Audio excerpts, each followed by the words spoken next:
It's amazing how rusted this is. What year is the trailer? 2024. It really wasn't held on by much, was it? Hey, buddy, it's okay. Curls back under itself right there. That's called undercut. You can see how unequal. Look at how messed up that is. My last video was a couple of weeks ago, and in that video, I talked about how I broke my Grand Design RV, but I limped it in here into the Outer Banks. And the end of that video, I talked about how I had reached out to Grand Design, had sent them a bunch of pictures, and they were supposed to reach out to Lippert, and I was supposed to get it fixed. So shortly after I published that video, I called Grand Design the next business day, and it's like, hey, what's going on?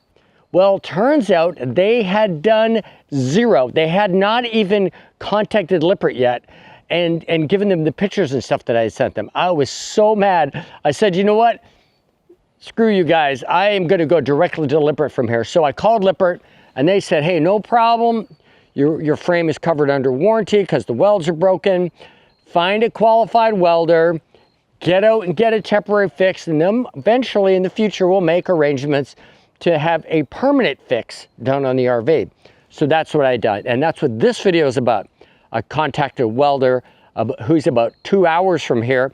I'm in Hatteras in the Outer Banks. There's not a lot of welders around here, so this guy had to come from Kill Devil Hills. So in this video, I'm going to show how I did a little bit of prep. The welder came out, he diagnosed what he had to do, he cut some metal, did some welding, and then we put it all back together at the end. And so you'll see at the end of the video what happened. Well, am I ready to get back on the road again? Stay tuned. Today the welding guy is going to come out and you know, figure out a way to put my spring hanger back in place. Now the problem with this isn't just your regular spring hanger repair that needs to happen here. The spring hanger is attached to this tube, which they call a crush tube, which I don't think is a good idea to call it a crush tube.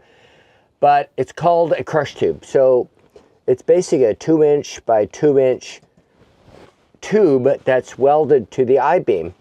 And the problem is that there's a hole here in the crush tube. So where it was welded, where the spring hanger was welded to the crush tube, it's tore a hole in it.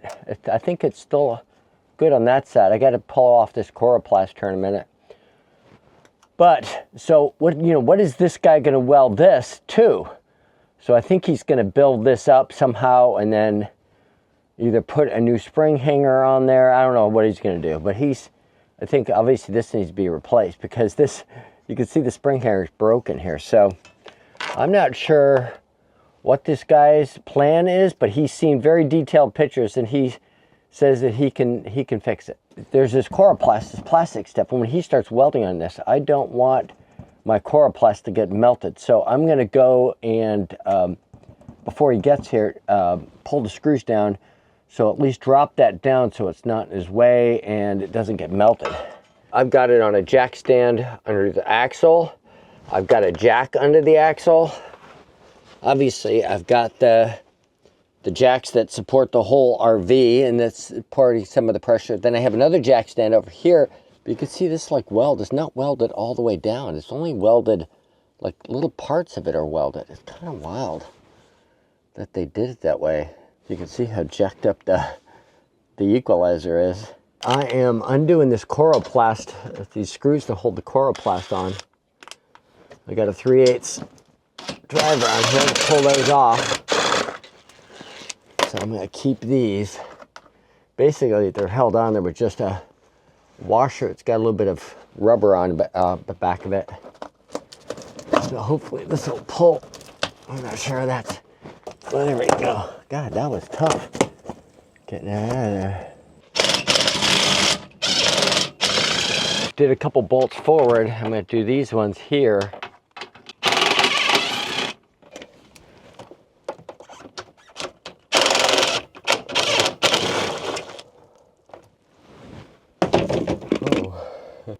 Okay, so now I've got the coroplast loosened so that he can get to it in here.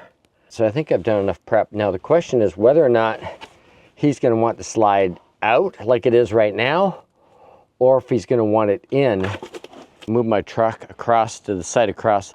This place is basically empty, so I'm not worried about somebody coming in there. I got my little tent here, but I don't think that should bother him. And I swept like I normally do, get the floor all cleaned. I cleaned under the slide mechanism, so I'm ready to move this slide in. Got everything moved, got the ottoman moved and my little carpet and all that stuff. So I'm ready to put that slide in for him if he does want it in. Okay, I got Philip from Inner Banks Welding here, and we just went underneath the RV and took a look at it.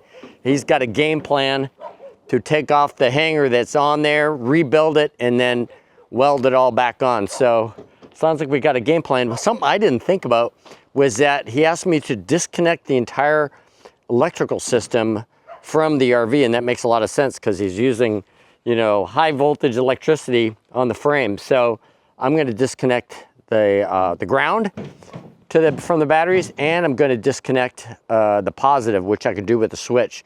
But the ground I'm going to have to actually disconnect with a bolt. But so I guess all this solar that I'm getting right now is not going to get to the batteries today.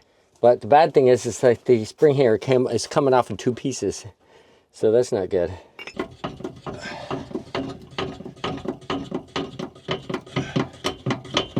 It really wasn't held on by much, was it? Not another couple of Outer Banks potholes and that's all she wrote. Yeah. I might plate it. Yeah, I might plate it and then rebuild this thing. Yeah. Take that tire off. Yeah, I can do that. And then jack up this front wheel.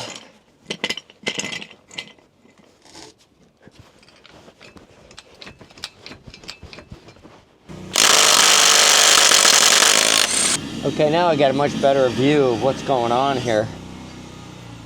You can see how unequal the equalizer is. He's working at fabricating some metal here. Hi, buddy. It's okay. Oh, it's okay. Come here. Okay, because the old spring hanger is basically completely toast, he's going to basically build me a new one. But what he's going to do is put 1/4-inch plate underneath, put a 1/4-inch plate underneath, and then he's rebuilding a spring hanger partly from the parts of my old one. I probably is going to bang this back in here. That's definitely going to be a temporary fix for sure. Hopefully it'll get me home. The hard part is going to be lining it all back up again, getting this hole lined up with the spring hanger hole. This is the spring hanger bolt, and these are wet bolts, and it's funny is I greased them recently. You can see there's grease on there. But the sleeve, there's a little brass sleeve that goes around there, and the brass sleeve is obliterated because of, you know, after it broke, it was putting weird pressure on the sleeve. So see what's going on here. Really, this is not welded. All the way along here, it's not welded. Now they got this front wheel off, you can see what it's supposed to look like. It's supposed to look like this. It's supposed to look like that. Okay, just to make sure we got the right distance, I'm gonna measure from this spring hanger, 30.5 inches exactly. I marked out where the old spring hanger was, just so we had a marker, because when he welds all this, we won't be able to see that anymore. We got this mat right here, so that sparks hit the ground, don't cause a fire, which is smart. So that basically is like that, right? Okay, good. just like that. And then this piece is going to go on first, right. Cover the top tube. Yep, that's going to patch the hole that's in the 2-inch tubing that's over there. Right. And that's going to mount on top, and we'll be able to put the spring right in it. The pieces that he cut off, look how messed up that is. Look at that. Look at how messed up that is. That's terrible. You can see all the rust that's in there already. It's amazing how rusted this is. What year is the trailer? 2024.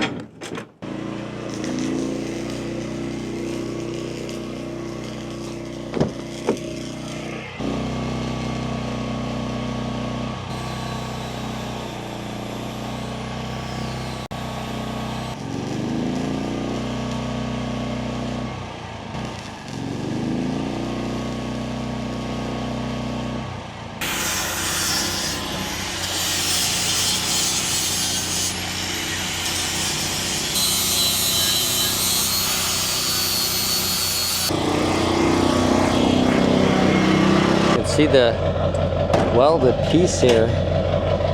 Looks solid as hell. It's awesome. But he's busy welding a steel plate to the bottom of the frame. The cool thing is, I can watch on my phone, but I can't watch directly. It's pretty cool. You can hear the generator rocking in the background, which powers the welder.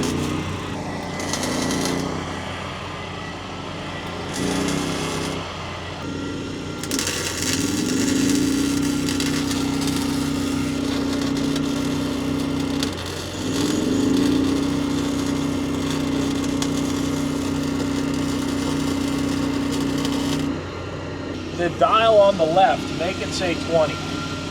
20? Yeah.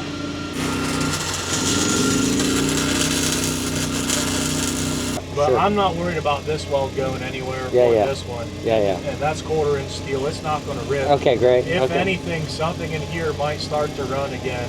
Yeah. Something in this metal, if I didn't capture the end of wherever it was ripping, Yeah. it could potentially continue to crack. But with this plate on that, You should be good to go. you definitely will make it to Florida, no problem. Okay, great. Okay, awesome.